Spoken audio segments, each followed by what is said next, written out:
My coverage of CES 2020 is brought to you by MSI, Thermaltake, Lian Li, and Cooler Master. Hey guys, I'm at Corsair, and they were very strategic with their CES booking this year. They're only here for 2 days, and I'm actually one of the very last appointments that they have. So the fact is, there's a good chance that you guys have already seen videos on the stuff that they have going on here. Like, for example, they got some SCUF controllers that they're displaying because that was a recent acquisition of theirs.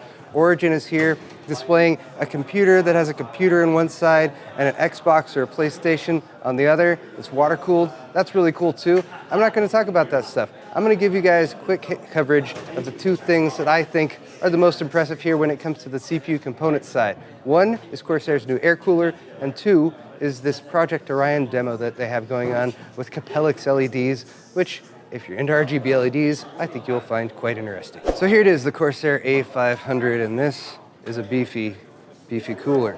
It's got some nice features though, and it's got some nice performance as well, at least if Corsair is telling me the truth.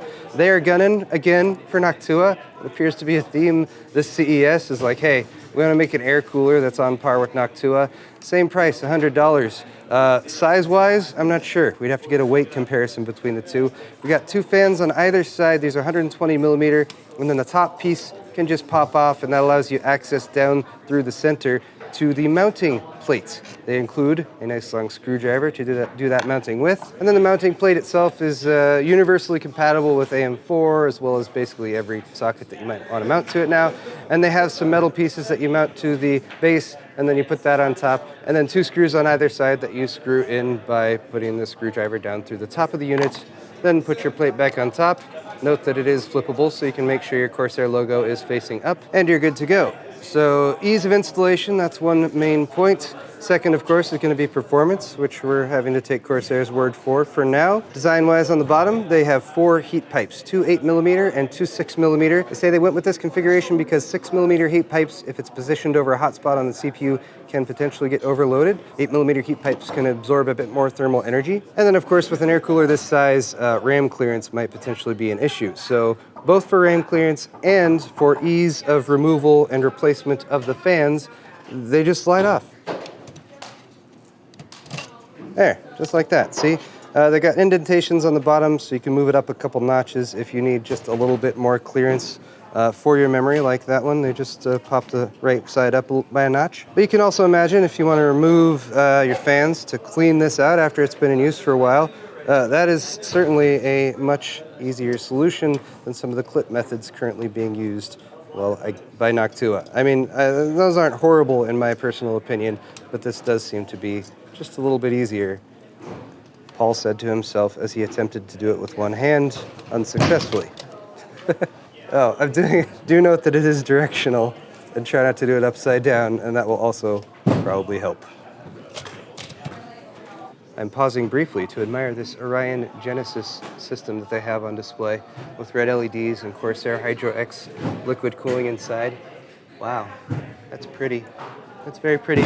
Good job, Origin. And here's the other big new product or cool product or different or unique product, and this is Corsair's Concept Orion system. Basically, they have these Capellix LEDs. They're really small, they're really bright, they use very low power, so practical implementation in something like a keyboard, especially a wireless keyboard, you can have a light-up keyboard that's going to use less power, so you can keep your LEDs on your wireless keyboard and not necessarily consume as much battery life. But Corsair wanted to find other uses for it, so they have this concept system that they put together.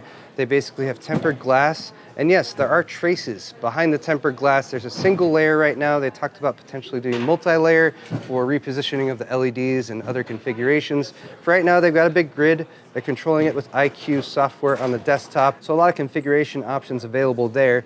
I found that it's actually really difficult to see the traces, especially if the lights are on. You're basically just going to be able to see the LEDs. If you really want to get a good look, you need to kind of backlight the tempered glass, and then you can kind of see the traces, or if the LEDs are off and there's light shining through from inside the case. They are fitted to the tempered glass with an ultra low visibility film, IQ compatible, of course, and you can just connect it up to a Corsair Light Node Pro or a Commander Pro in order to control it. Corsair did say they're planning to probably launch a case or some case with some variety of this lighting implemented by the end of this year. Who knows what time this year, they just said 2020. But you can see they have several preset configurations that I was cycling through and some effects. They have some audio reactive effects. So you can turn your whole case into an EQ bar or an audio visualizer. A pretty cool effect, especially for anyone who really likes RGB LEDs, of course. So guys, that's the Corsair Concept Orion as well as the A500 air cooler. Let me know what you think of these in the comment section down below. And let me know if my video was shorter and more to the point than any of the other videos that you saw on what Corsair has showing off at CES 2020. I'm already thinking about Computex. It's also the end of a very long day. It's also the end of a very long day for Corsair. They are packing up right now, so I gotta get going. Thank you guys very much for watching this video, and a big thank you again to my sponsors for CES 2020, MSI, Lian Li, Thermaltake, and Cooler Master. We'll see you guys in the next video.